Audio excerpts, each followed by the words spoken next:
കേരളത്തിലെ പാലക്കാട് ജില്ലയിലുള്ള കൽപ്പാത്തി ഗ്രാമത്തിലെ ക്ഷേത്രത്തിൽ എല്ലാ വർഷവും നടക്കുന്ന പ്രസിദ്ധമായ ഒരു ഉത്സവമാണ് കൽപ്പാത്തി രഥോത്സവം.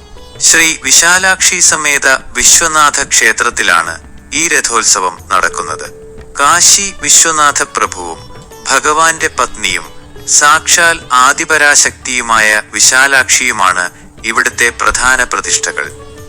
മറ്റു ക്ഷേത്രങ്ങളും സൗകര്യവും ശ്രീ ലക്ഷ്മീനാരായണ പെരുമാൾ ക്ഷേത്രം, മന്തക്കര മഹാഗണപതി ക്ഷേത്രം, ചാത്തപ്പുറം പ്രസന്ന ഗണപതി ക്ഷേത്രം തുടങ്ങി ഗ്രാമത്തിലെ മറ്റു ക്ഷേത്രങ്ങളും ഈ രഥോത്സവത്തിൽ പങ്കെടുക്കാറുണ്ട്.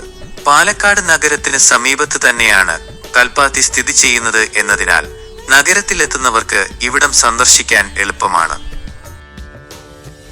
എല്ലാ വർഷവും നടത്തുന്ന 10 ദിവസത്തെ രഥോത്സവം നവംബർ മാസത്തിലാണ്.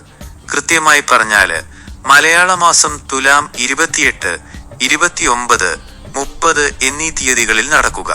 കേരളത്തിലെ ഏറ്റവും ആകർഷകമായ ഉത്സവങ്ങളിലൊന്നായ ഇത് പാലക്കാടിന്റെ സാംസ്കാരിക ആഘോഷം കൂടിയാണ്. വേദപാരായണവും സാംസ്കാരിക പരിപാടികളും ഈ ഉത്സവത്തിന്റെ ആദ്യത്തെ 4 ദിവസം ക്ഷേത്രത്തിൽ നടക്കുന്നു.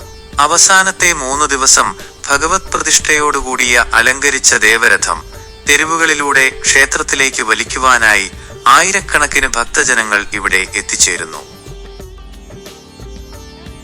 നിളാനദി എന്നും അറിയപ്പെടുന്ന ഭാരതപ്പുഴയുടെ കൈവഴിയായ കൽപ്പാത്തിപ്പുഴയുടെ തീരത്താണ് പുരാതനമായ ഈ ക്ഷേത്രം സ്ഥിതി ചെയ്യുന്നത്.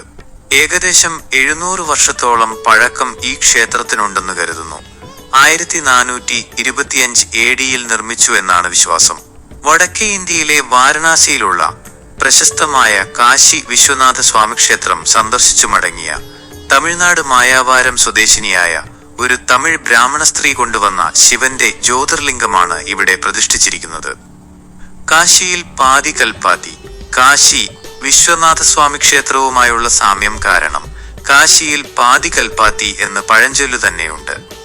ദക്ഷിണാമൂർത്തി, ഗംഗാധരൻ, കാലഭൈരവൻ, ചണ്ഡികേശ്വരൻ എന്നീ ശിവന്റെ വിവിധ ഭാവങ്ങളും വള്ളിദേവസേന സമേതനായ സുബ്രഹ്മണ്യൻ, ഗണപതി, സൂര്യൻ തുടങ്ങിയ ഉപദേവതകളും ഈ ക്ഷേത്രത്തിലുണ്ട്.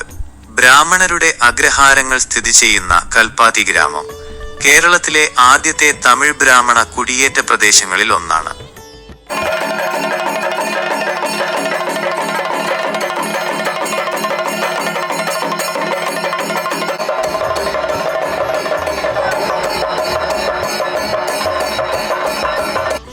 യാത്രക്കാർക്കുള്ള നിർദ്ദേശം, ട്രാവൽ ടിപ്പ്. കുറച്ചു വർഷങ്ങളായി ഈ രഥോത്സവം സോഷ്യൽ മീഡിയയിൽ വൈറലായതുകൊണ്ട് രഥോത്സവ ദിവസങ്ങളില് കൽപ്പാത്തി ഗ്രാമവീഥികള് ജനസഹസ്രങ്ങളാൽ നിറഞ്ഞിരിക്കും. അതിനാൽ വൃദ്ധരും കുട്ടികളുമായി വരുന്നവര് വേണ്ട മുൻകരുതലുകള് എടുക്കാന് പ്രത്യേകം ശ്രദ്ധിക്കുമല്ലോ.